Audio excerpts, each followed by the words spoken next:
Hey Falcon fans, I'm Thomas Mott. Welcome into Atlanta Falcons Today training camp. It's officially here. The players are reporting up to Flowery Branch today, and you're going to see a whole bunch of new news and rumors in the coming days and weeks as we get closer to the first preseason game and the start of week 1. So make sure you guys are subscribed here to the channel because we're going to have plenty of up-to-date Falcons news and rumors and all the different stuff surrounding training camp. Do they make a trade? Do they sign anybody else? We'll cover it here on the channel. Go down below. Make sure you guys are subscribed.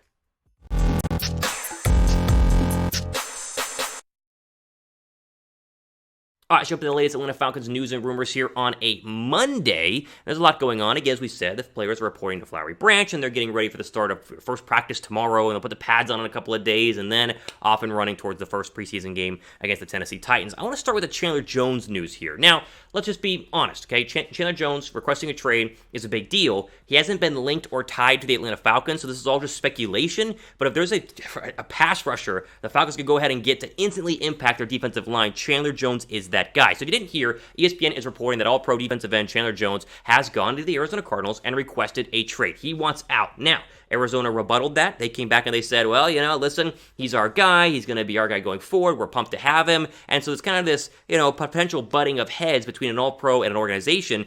I would want to be here. I want you to be here. You're on a contract. Well, you can trade me, and we're going to see what happens in the next couple of days heading into training camp. The big thing, though, and a big hindrance on the whole chance of him being an Atlanta Falcon is the money. He's in the final year of a $15.5 million contract, or at least $1 million contract this season, and Atlanta does not have $15 million to go ahead and sign him. There's a way around it. I'll talk about that in a second. First, though, here was the ESPN reporting on Chandler Jones and how Arizona doesn't want to essentially get rid of him. Quote, the Cardinals don't want to trade Jones and expect him to report to training camp, which begins Tuesday.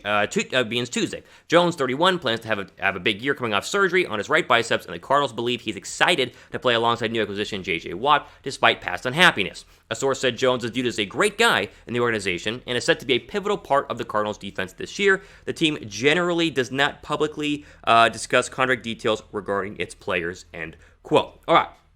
What do we do with this? Is he going to be traded? Is he not? Could Atlanta be in the mix? Let me just say this. Jones is probably too expensive. Like, if we're going to be 100% honest, Jones is probably too expensive for the Atlanta Falcons. They should, though, at least pick up the phone call and make a call and see what it would actually take to go ahead and acquire Chandler Jones. Because if he is, a third-round draft pick, a fourth-round draft pick, he wouldn't be a first-round draft pick. Second, third, fourth, that to me is worth acquiring a 31-year-old pass rusher who's been an absolute beast the past couple of seasons when healthy. I mean, he's one of the best, if not the best defensive end in the National Football League in terms of getting to the quarterback and producing sacks, something that the Atlanta Falcons desperately need. Now, where do you get $15 million? It's a great question. I mean, you could restructure Grady Jarrett. You can move some bonus money around. They could find $15 million to make this work. It's just very, very unlikely, and the odds of it actually happening, I think, need to be tempered a little bit in terms of the Falcon expectations. But as I said, the guy in his numbers are ridiculous. I mean, you're talking about 19 sacks 2 years ago.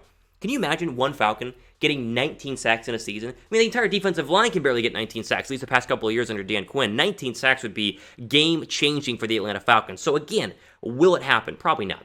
Should the Falcons at least have, Terry Fontenot pick up the phone call and be like, hey, Arizona, like, what would it take? Maybe mix a player in there and try and see if it is possible because, listen, the hopes is that Dante Fowler is going to be good this year. But will he be good this year? Probably not. And so you bring in Chandler Jones, a guy who is guaranteed to be good this year. He takes all of the double teams. And then you get, of course, a chance for Dante Fowler to have one-on-one opportunities. But I digress. We'll see. The odds of it happening, again, very slim. But if they were able to make this work, would be a huge addition for the Atlanta Falcons. They should at least pick up the phone. If you guys want the Falcons to trade for Chandler Jones, if you think they should, type Y down below for yes. If you think that they should not, then go ahead and type N down below for no. I would type Y, though, because I am all in on at least making a phone call to see how much he would cost for the trade.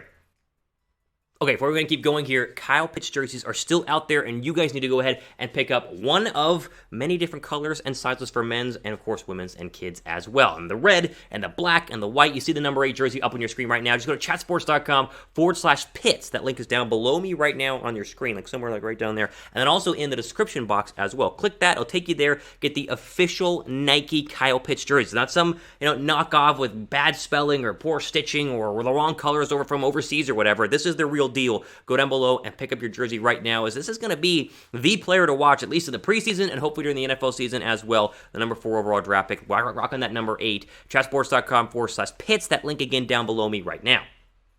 Speaking of Kyle Pitts, there's an interesting article by ESPN, Bill Barnwell, who does some NFL reporting there, who was asked about Kyle Pitts and his expectations for 2021, and he was trying to really put some, I say, water on the fire that Pitts is going to be great his rookie year. And so, of course, many people in the past history have cited that, well, recent first-round draft picks or recent tight ends who've turned out to be good have very bad rookie years. And so Barnwell kind of hints on this as even though Pitts is the highest drafted tight end in NFL history and is an absolute physical freak, he's going to have success this year, but it's not going to be at the level that Falcon fans are very excited about. Now, take that as you will. I'll read you the quote here in 1 second, but the teammates up in Flowery Branch, including Matt Ryan, have had very high praise so far for Kyle Pitts, which I think hints at his ability to have a possibly better season than what he did, or than what other rookie tight ends have done in the past.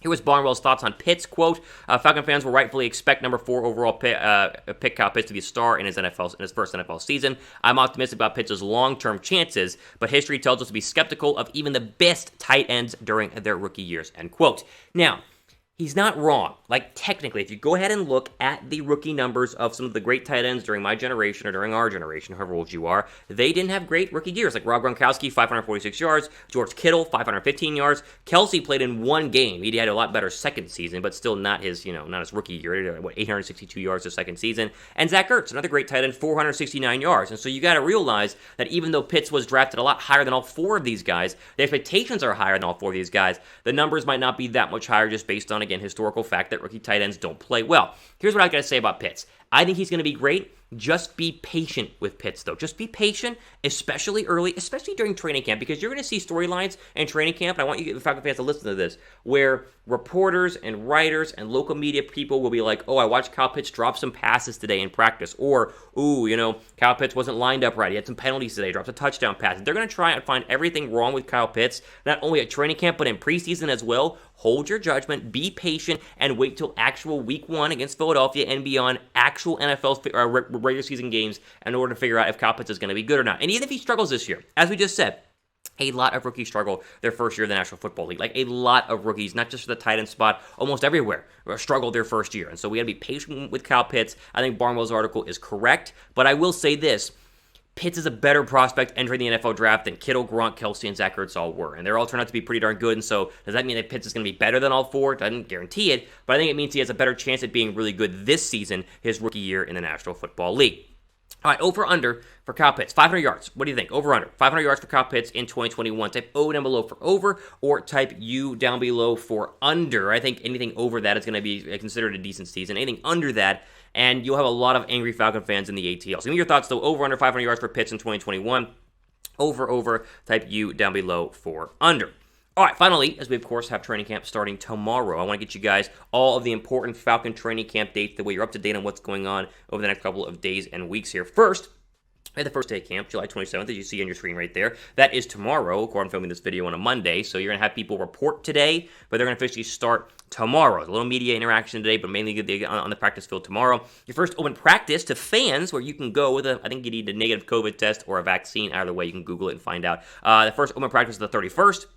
They'll have some practices at Mercedes-Benz Stadium as well, but Flowery Branch is the 31st open practice. Your first preseason game is the 12th against Julio Jones' Tennessee Titans. I doubt you'll see Julio Jones, but still he'll be on the sideline technically. Your first joint practice is reportedly about August 19th with the Miami Dolphins. Then, of course, 2 days before the first actual game with the Miami Dolphins, your preseason home opener there. Your second preseason game, which is on the road against Miami. You'll play the Browns back here at Mercedes-Benz Stadium on the 29th in the final preseason game. And you'll have your 53-man roster final cuts the 31st. They'll go from 90 down to 80, down to somewhere in the 70s. And then on the 31st, all 53 people have to be officially locked into their roster spots, meaning the cuts are going to be made here pretty darn soon. I mean, we're like literally, a little over a month away from your 53-man roster being official. And then finally, your first game, of course, at home against the Philadelphia Eagles on September 12th, which is pretty soon. I mean, we are less than 2 months, really a month and a half away from the actual NFL season opener. So it's here, and I want to get you guys the important dates there, which of course you saw on your screen just a couple of seconds ago. All right, Ultimate Day here on our Atlanta Falcons News and Rumor video. As we always say, make sure you guys are subscribed to the channel. A bunch of you guys are brand new. A bunch of you guys are trying to find your YouTube Falcons home. You're seeing all the new channels talking about the Atlanta Falcons. This is the one I encourage you guys to subscribe to, as we are your one-stop shop to all the latest Falcons news and rumors in a short, concise 10-minute video. There's no BS here. We just get straight to the point, cover what's going on with the Atlanta Falcons, give a take on it, and then we go ahead and move on to the next day's news and rumors, which are going to happen a lot here as we, of course, have training camp starting and all the different things that can happen at a training camp, good and bad. We'll cover it here on the channel. So make sure you guys go down below and subscribe to our channel here. We would greatly appreciate it. All right. Ultimate for today here on Atlanta Falcons Today. I am your host, Thomas Mott. Stay up to date, again, with all the latest Falcons news and rumors that will come out. Not just today, not just tomorrow, but in the next couple of days and weeks, we'll have it all covered here. So again, make sure you guys are subscribed. But I'm Thomas Mott, signing off the rest of your day, and be safe out there.